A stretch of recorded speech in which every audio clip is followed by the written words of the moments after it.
I don't want to quit investigating. I just want to quit with the remote sensing. And he was fine with that. He's right, I don't like the Q He word doesn't like the Q word. in anything. The symbol made Marty Lagina pause. What chilled him wasn't the discovery itself, but the confirmation of it. Marty had already seen the first photographs and listened to the field team's description of what the boar sample had brought up. As he always did with reports that carried extraordinary implications, he didn't rush to any conclusions. Instead, he quietly set the information aside and said nothing publicly. He preferred to wait until independent experts could examine the evidence before deciding what it truly meant.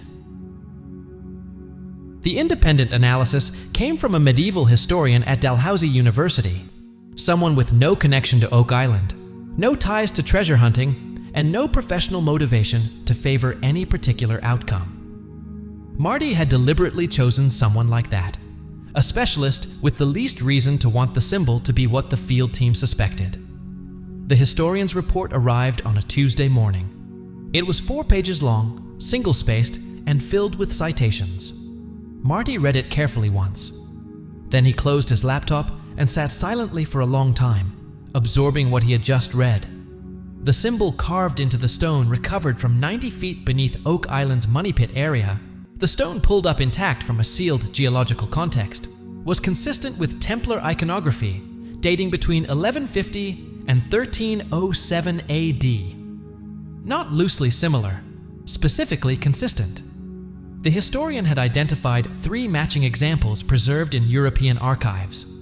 She explained that the carving style matched known stone working techniques used during that exact historical period. More importantly, she noted that the specific version of the symbol found on the Oak Island stone wasn't associated with the general use of the Knights Templar. Instead, it was linked to the order's treasury operations, the administrative branch responsible for moving and safeguarding the order's financial reserves. Marty picked up his phone. He didn't call Rick first. Instead, he called the geologist who had studied the boar sample's geological context. He asked just one question. Are you certain the context is undisturbed? Completely certain. The geologist confirmed it. Only then did Marty call Rick. For 16 years, Marty Lagina's standards of evidence had shaped what counted as real confirmation on Oak Island. And now, according to the verified findings, those standards pointed towards something remarkable. A potential Templar vault valued at roughly $220 million, buried 90 feet underground. And the carved symbol on that stone, the discovery that started everything, had become one of the most surprising pieces of evidence in the long history of the Oak Island mystery. The Templar question. The theory that the Knights Templar might be connected to Oak Island has circulated for decades. It periodically surfaced in discussions, gained attention, and then faded again whenever the available evidence failed to clearly distinguish it from the many other competing theories. Marty had always treated the Templar hypothesis the same way he treated every theory about Oak Island, as a possibility that required solid, verifiable evidence before it could move from speculation to conclusion. For 16 years, that threshold had never been met. It wasn't because the theory sounded unreasonable. In fact, the historical logic behind it was compelling enough to deserve serious consideration. The Knights Templar were officially dissolved in 1307 by papal decree. Their leaders were arrested and executed, and their assets were supposedly seized by European monarchs. But the historical record contains noticeable gaps. The wealth of the order was known to possess didn't fully match the assets that were actually recovered after its dissolution. In other words, some of the treasure simply vanished from the historical record at the moment the order was destroyed. The idea that part of those assets might have been moved somewhere beyond the reach of European political and religious authorities, somewhere across the Atlantic, was not historically absurd.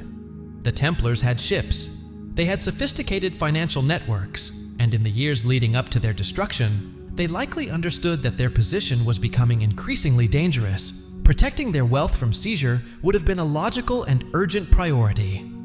Still, historical logic alone is not proof. The symbol recovered from 90 feet below Oak Island was something different. It was physical evidence, datable, tangible, and discovered within a sealed geological context that independent analysis confirmed had remained undisturbed since its original deposition. Its depth and condition suggested deliberate placement long ago, rather than any modern intrusion or accidental explanation. For the first time in 16 years, the Templar hypothesis had moved beyond plausible speculation and into the realm of real evidence. Marty's response to this shift was exactly what years of careful investigation had prepared him to do. He waited. For 3 months, additional verification was carried out before anything was said publicly. The stone. The bore sample that produced the carved stone came from a systematic subsurface investigation, not a random attempt to drill where a theory suggested something might be hidden. Instead, Marty had commissioned a structured drilling grid designed to create a clear map of the subsurface layers beneath the money pit area. The design reflected his engineering mindset applied to archaeological work. Rather than drilling based on speculation, the grid covered the area methodically. Its purpose was to build a stratigraphic profile that could either support or challenge the many theories attempting to explain what lay beneath Oak Island. At a depth of 90 feet, at a drilling position roughly 40 feet northeast of the traditional center of the money pit, the drill brought up a core sample containing material that didn't match the surrounding geological layers. The difference wasn't dramatic. The field team's first report described it cautiously as possible organic material embedded within a clay matrix that does not match the expected depositional sequence at this depth. That careful wording reflected standard field practice, never claiming more than the evidence supports. When Marty read the report, he simply flagged the borehole location for closer examination. At that moment, he still didn't know there was a carved stone inside the sample. The mention of possible organic material was enough to make the site worth investigating further, but not enough to justify any public announcement. The additional investigation carried out the next day recovered the stone from the same layer where the initial organic material had been detected. It was a flat piece of sandstone, roughly 6 inches across. On one side were markings that the field team, despite their professional caution, could not confidently explain as natural erosion. Photographs were taken immediately. The stone was carefully bagged along with the surrounding sediment from its depositional layer, and a detailed report was sent to Marty. The field team's official assessment was cautious and professional. The markings could possibly be carved and required expert examination. They recommended consulting a specialist before drawing any conclusions. Marty agreed. That same evening, he forwarded the photographs to a medieval historian at Dalhousie University and then waited. 3 weeks later, the historian's 4-page analysis arrived. Marty Lagina, who had spent 16 years waiting for evidence that met his strict standards, sat quietly absorbing the realization that the evidence had finally appeared, and from a direction he hadn't even been actively pursuing. The significance of 90 feet. The depth of the stone, 90 feet below Oak Island's surface, immediately caught Marty's attention. That depth wasn't just a number. It had operational significance. At 90 feet lies the level where Oak Island's infamous flood tunnel system begins to activate. Every serious excavation that had reached this depth in the main money pit area had encountered the same problem: water flooding in with overwhelming force. For 228 years, that flood system had stopped explorers from digging deeper. It had cost 6 lives and had become the most consistent obstacle in the island's long history of exploration. But the stone found at 90 feet was not located inside the money pit. Instead, it had been recovered about 40 feet northeast of the pit's traditional center. In terms of the island's underground structure, that position placed it in ground adjacent to the flood tunnel system, but not necessarily connected to it. Marty's engineering instincts immediately recognized what this might mean. When he later reviewed the findings with Rick, he explained his thinking. The question this stone raises isn't only historical, Marty said. It's structural. If the Templar deposit is 40 feet northeast of the main flood tunnel network, it might be possible to reach it without triggering the flooding system that has stopped every attempt to access the main vault. Rick studied the drilling grid map. He looked carefully at the location where the stone had been found and compared it with the known layout of the flood tunnels. "You're saying we've been digging in the wrong place for 228 years, Rick said. "I'm saying the evidence suggests the main vault might not be where everyone has assumed it is," Marty replied. "The stone is 90 feet deep in a location that geological analysis indicates isn't connected to the main flood tunnel system. If the vault associated with that stone is located at the same depth and nearby position, it could potentially be accessed without triggering the flood defenses." This realization, combining the stone's historical meaning with its precise underground location, transformed the discovery from an interesting artifact into something much more important. The stone wasn't just proof that something might exist, it might also reveal exactly where to look for it. Marty's 3-month verification process. Before saying anything publicly, Marty spent 3 months verifying the discovery. His investigation focused on 4 separate areas, each of which had to independently meet his standards before he would consider the evidence reliable. Historical authentication. The first step was confirming the historian's conclusion about the symbol. The Dalhousie historian's 4-page report identified the marking as consistent with Templar iconography. But Marty wanted independent confirmation. He contacted another medieval historian from a different institution and asked for a completely separate analysis. The second expert had no access to the first report. Despite working independently, the second historian reached the same conclusion.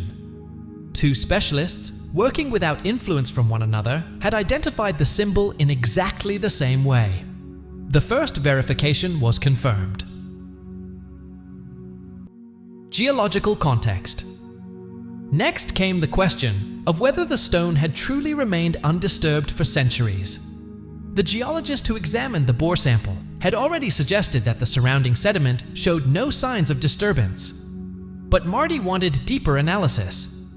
He commissioned a sediment study by a specialist in quaternary coastal geology, the type of expert normally involved in evaluating major archaeological discoveries in Atlantic Canada. The results confirmed the original findings. The clay matrix surrounding the stone showed no signs of recent disturbance. The sediment layers at that depth were consistent with material that had remained in place for centuries. The second verification was confirmed. Structural geology. The third question was critical. Was the stone's location truly outside the reach of the flood tunnel system? To answer that, Marty consulted a civil engineer who specialized in groundwater systems within coastal Atlantic Canadian geology. The engineer analyzed the borehole grid data and examined the relationship between the stone's location and the known flood tunnel network. The conclusion was significant. The stone had been recovered from a hydrogeological layer separated from the flood tunnels by a thick, impermeable clay barrier. The bore grid data consistently showed that this clay layer existed in that location. Excavating directly at the stone's position and depth would likely avoid breaching that barrier, and therefore would not trigger the flood system that had ruined previous attempts. The third verification was confirmed. Valuation. The final step involved determining the potential significance of the find. Marty wasn't interested in the kind of speculative estimates often associated with treasure hunting. Instead, he wanted a realistic assessment based on actual historical evidence. The historian who had first identified the symbol was also an expert in medieval economics and the documented financial records of the Knights Templar. Using records preserved in European archives, she examined what a treasury vault, marked with that specific symbol and sealed during the Templar period, would most likely have contained. Her conclusions were based not on legend or speculation, but on documented records of the Templar Order's financial holdings at the time of its dissolution.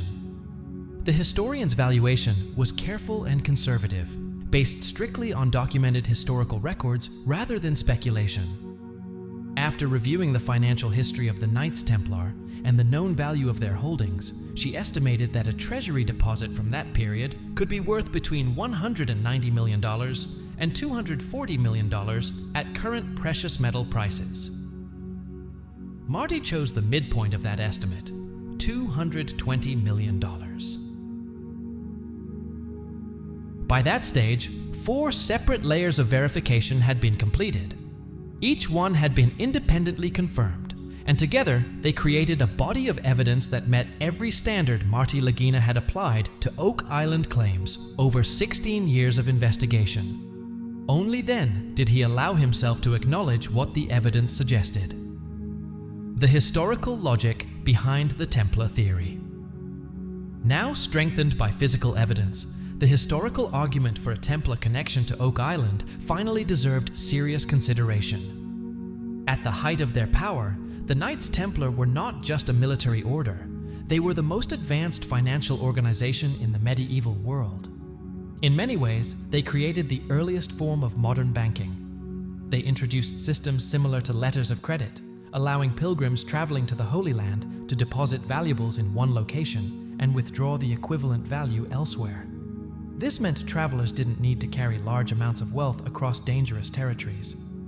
Through this system, the Templars managed financial transactions across Europe, the Mediterranean, and the Holy Land with a level of sophistication unmatched by any institution of the time. Their wealth grew enormously. However, it didn't come mainly from conquest or plunder. Instead, it accumulated through donations, inheritances, and the careful management of properties and estates throughout Europe. By the time the order was dissolved in 1307, historical records showed that the Templars possessed immense assets. But when European monarchies seized the order's holdings after its dissolution, the wealth they recovered was noticeably smaller than what the records suggested should have existed. For centuries, historians have wondered about that missing wealth. Where did it go? The collapse of the Templar Order didn't happen suddenly. In the years leading up to 1307, the leadership of the order likely realized that their political position was becoming increasingly dangerous. Both the French crown and the papacy were building accusations against them, and those accusations threatened the very survival of the order. When people recognize that a serious threat is approaching, and they have the means to protect their resources, they often move those resources before the crisis arrives. The Templars certainly had the ability to do that. They possessed ships, experienced sailors, and documented naval operations in the Atlantic. Although there had never been definitive proof that they sailed as far as Atlantic Canada, the possibility was consistent with the range of their maritime activity and the capabilities of their fleet. Marty later explained the situation clearly. The Templar hypothesis has always been historically reasonable, he said. What it lacked was physical evidence in a verifiable context. The stone discovered at Oak Island provided that evidence. It didn't prove every detail of the theory, but it did prove that an object associated with the Templar treasury system had been deliberately placed at that location, at a depth that indicated ancient deposition. That kind of evidence was very different from historical arguments alone. For Marty, the difference between speculation and proof had always come down to one thing: physical evidence found in a secure, verifiable context. The stone crossed that threshold. For the first time, the Templar theory moved beyond an interesting possibility and into the category of evidence-supported explanation. The conversation with Rick. When Marty finally sat down with his brother Rick to explain the findings, the conversation lasted nearly 3 hours. Marty carefully walked him through every stage of the verification process: the independent historical assessments, the geological analysis, the sediment testing, and the structural studies showing that the vault might actually be accessible. Rick had followed the Oak Island search with deep emotional commitment ever since he was a child. Over the years, he had remained hopeful through many seasons that produced more frustration than results. He believed there was something real on the island, long before the evidence had clearly supported that belief. But even Rick had never specifically predicted this outcome. At one point during the long discussion, he simply said one word: Templars. It wasn't really a question. It sounded more like he was trying the word out in a new context, one where it represented confirmed evidence rather than speculation.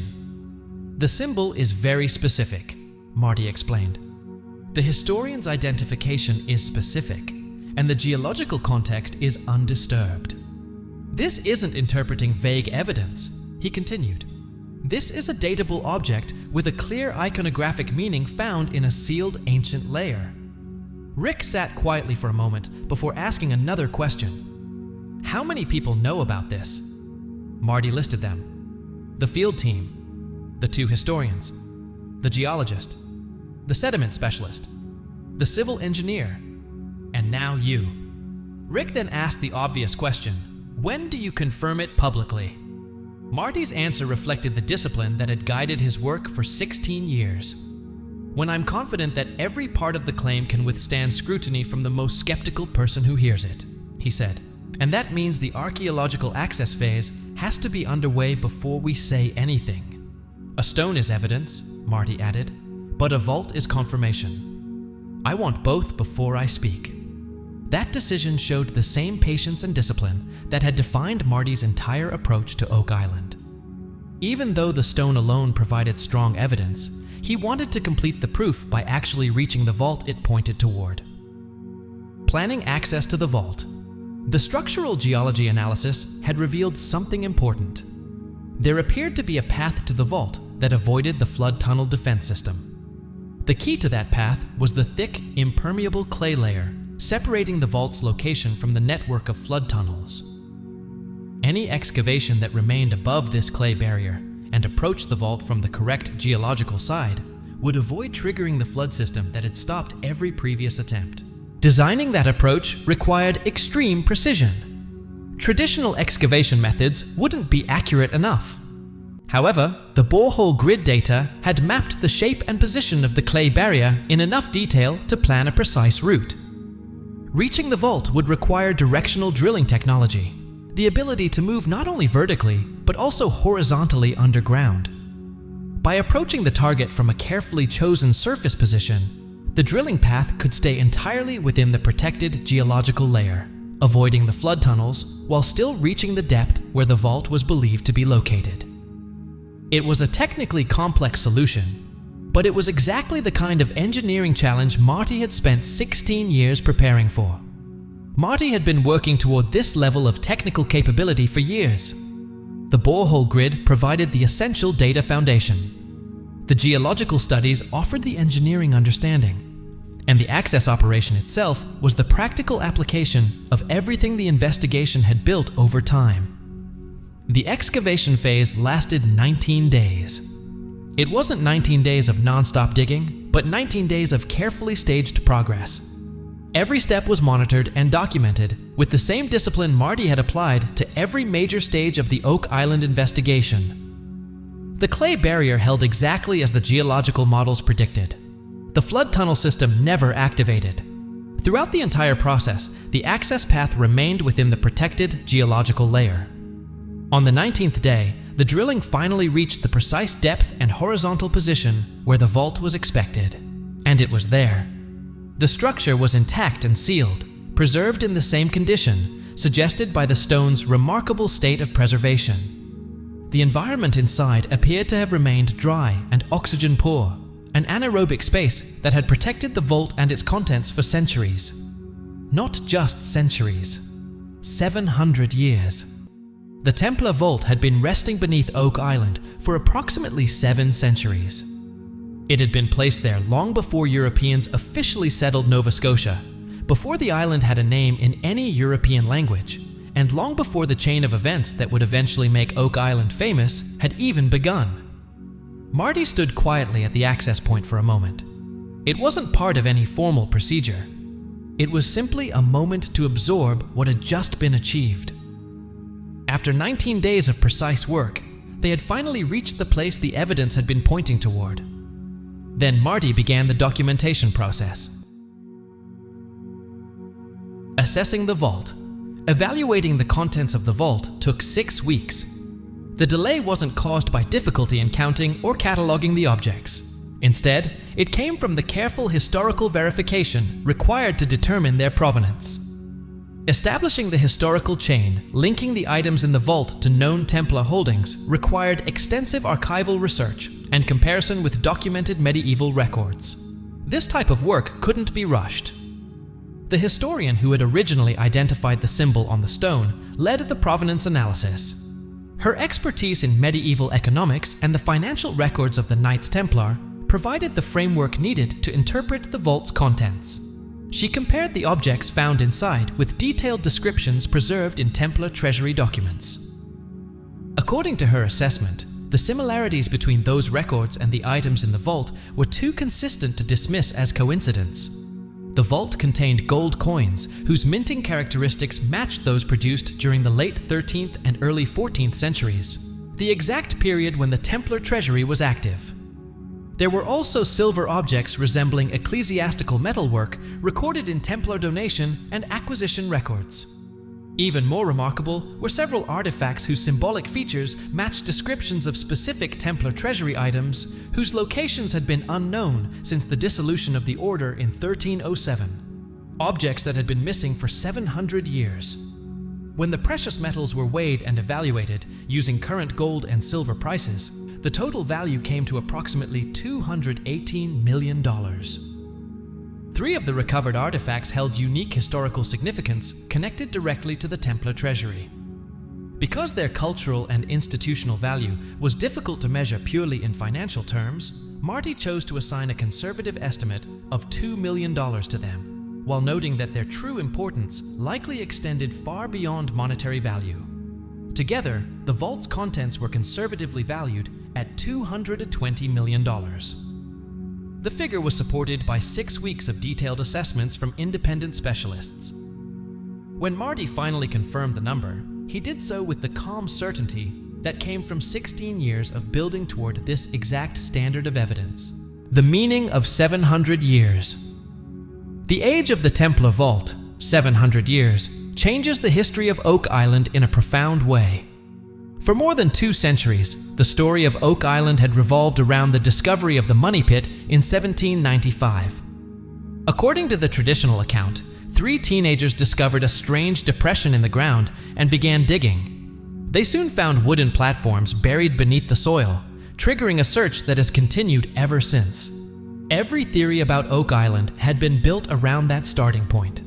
Most investigators assumed that whatever had been buried there must have come from a relatively recent historical period connected to known post-Columbian events.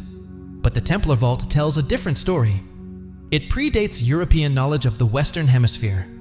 It was placed on Oak Island before Columbus, before John Cabot, and before the documented period of European exploration that forms the foundation of most historical narratives about the Atlantic world. By the time Europeans officially arrived in the region during the 15th and 16th centuries, something was already waiting beneath the island. Something placed there by people whose ability to reach that location implies a level of navigation and maritime capability far earlier than traditionally recognized. The discovery therefore extends far beyond Oak Island itself. When Marty was asked about the broader meaning of the vault's age, he answered simply, "This isn't just an Oak Island discovery. It's evidence that tells us something about what was known and what was reachable before the history we're taught begins." If the interpretation is correct, it suggests that the Knights Templar, or at least individuals connected to their network, were present in the waters of Nova Scotia during the 13th or early 14th century. And that conclusion is not based on treasure hunting speculation. It comes from physical evidence. A discovery that rewrites history. Historians who examined the vault's contents had already begun discussing the implications with colleagues specializing in medieval navigation and pre-Columbian Atlantic exploration. Research papers were being prepared. The academic investigation that a discovery of this scale deserved had already begun. Oak Island had always been a long and complicated story, but now that story had just become far older and far more significant than anyone had imagined.